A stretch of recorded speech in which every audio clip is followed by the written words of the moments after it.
السلام علیکم 6 کلاس بیٹا، میں امید کرتا ہوں آپ اور آپ کے گھر والے سب خیر و عافیت سے ہوں گے، اور یہ بھی امید کرتا ہوں کہ کل کا جو میں نے ورک آپ کو دیا تھا وہ بھی آپ نے بہت ہی اچھے انداز سے، اچھی رائٹنگ کے ساتھ خوبصورت طریقے سے لکھا ہوگا۔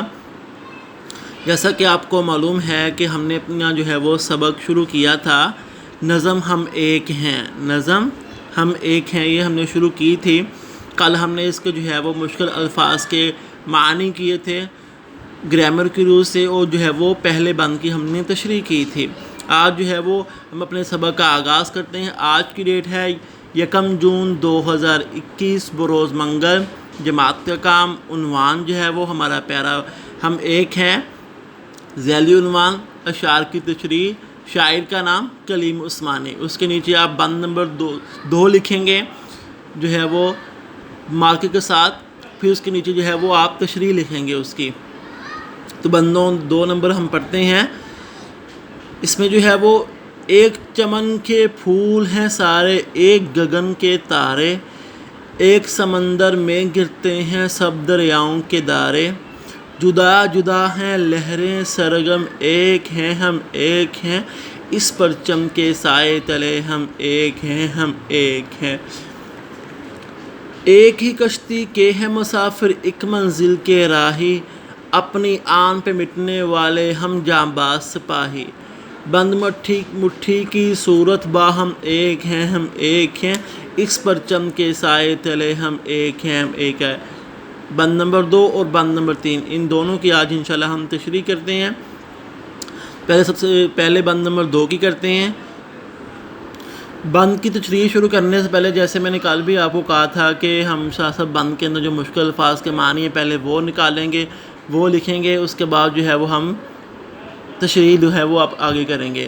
تو یہ بند نمبر 2 ہے، اس میں جو ہے وہ یہ مشکل الفاظ ہیں۔ چمن، اس کا معنی ہے باغ، گگن آسمان، دھارے دریا کا بہاؤ، جدا جدا الگ الگ، سرگم راگ کا سر۔ 1 2 3 4 5 جو ہے مشکل الفاظ ہیں، ان کے جو ہے پہلے آپ معنی الفاظ لکھیں، اس کے درمیان لائن نکالیں، آگے جو ہے وہ معنی، پھر معنی لکھیں، اس کے نیچے جو ہے وہ بند نمبر 2 لکھیں گے آپ، بلکہ بند نمبر 2 پہلے لکھیں گے، اس کے بعد الفاظ، اس کے معنی، اور اس کے بعد آپ جو ہے وہ تشریح جو ہے وہ کریں گے کہ جو ہے وہ اس سبق کی یہ تشریح ہے، اس جو ہے وہ بند کی یہ تشریح ہے۔ تو اب جو ہے وہ ہم بند نمبر جو ہے وہ 2 کی تشریح کرتے ہیں۔ یہ ہے بند نمبر 2 کی تشریح۔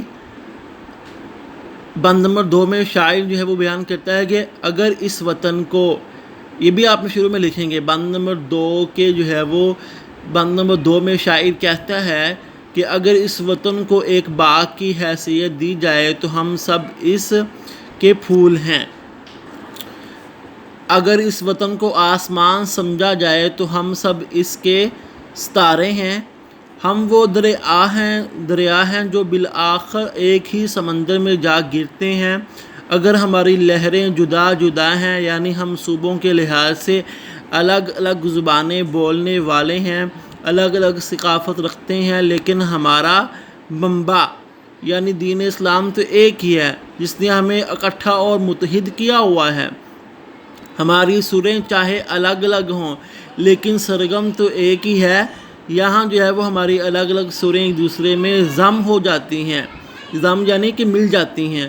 اس سبز حلالی پرچم کے نیچے ہم ایک قوم کی حیثیت سے اکٹھے زندگی بسر کر رہے ہیں۔ یہ بند نمبر 2 کی تشریح ہے۔ اب بند نمبر 3 ہم کرتے ہیں، وہ یہ ہے کہ اس کے مشکل الفاظ پہلے وہ ہم نکالتے ہیں۔ منزل کا معنی ہے جہاں پہنچنا ہو، راہی مسافر، آن شان، جانباز جان قربان کرنے والا، باہم ایک ساتھ۔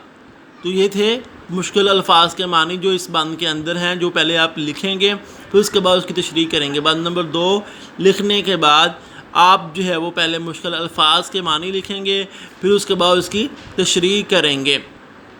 کلیئر ہو گیا بیٹا؟ اب جو ہے وہ بند نمبر 3 کی ہم تشریح کرتے ہیں۔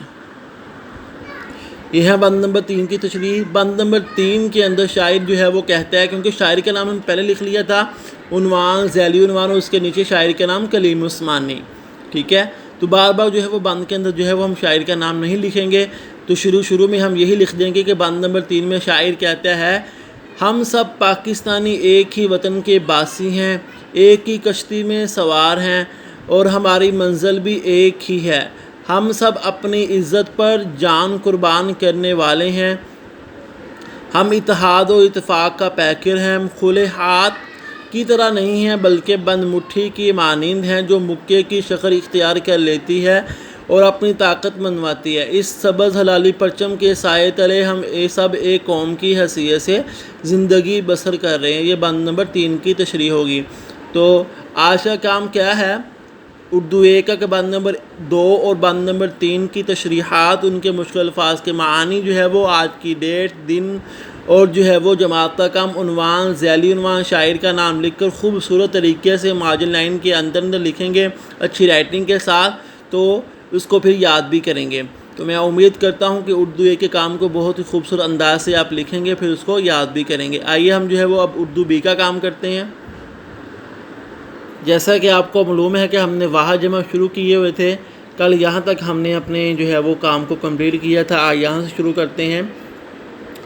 جسم اس کی جمع ہے اجسام، جوہر اس کی جمع ہے جواہر، جزیرہ اس کی جمع ہے جزائر، جاہل اس کی جمع ہے جہلاء، جذبہ اس کی جمع ہے جذبات، جز اس کی جمع ہے اجزاء، جن اس کی جمع ہے جنات، جنس اس کی جمع ہے اجناس، جرم اس کی جمع ہے جرائم، حادثہ اس کی جمع ہے حادثات، حاکم اس کی جمع ہے حکام، حکم اس کی جمع ہے احکام، حکیم اس کی جمع ہے حکماء، حق اس کی جمع ہے حقوق، حبیب اس کی جمع ہے احباب، حدیث اس کی جمع ہے احادیث، حرف اس کی جمع ہے حروف، حد اس کی جمع ہے حدود، حاجد اس کی جمع ہے حاجات، حاضر اس کی جمع ہے حاضرین، حقائق اس کی جمع ہے حقایات۔ تو یہاں تک جو ہے وہ آپ نے اردو B کی کاپی کے اوپر جو ہے وہ آپ نے واحد جمع لکھنے ہیں، پھر اس کو یاد بھی کرنا ہے آج کی ڈیٹ اور دن کے ساتھ۔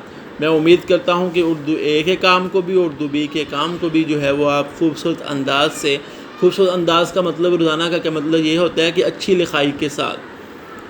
لکھائی کے ساتھ خوش خطی کے ساتھ اپنے کام کو جو ہے وہ سر انجام دیں گے اور پھر اس کو یاد بھی کریں گے۔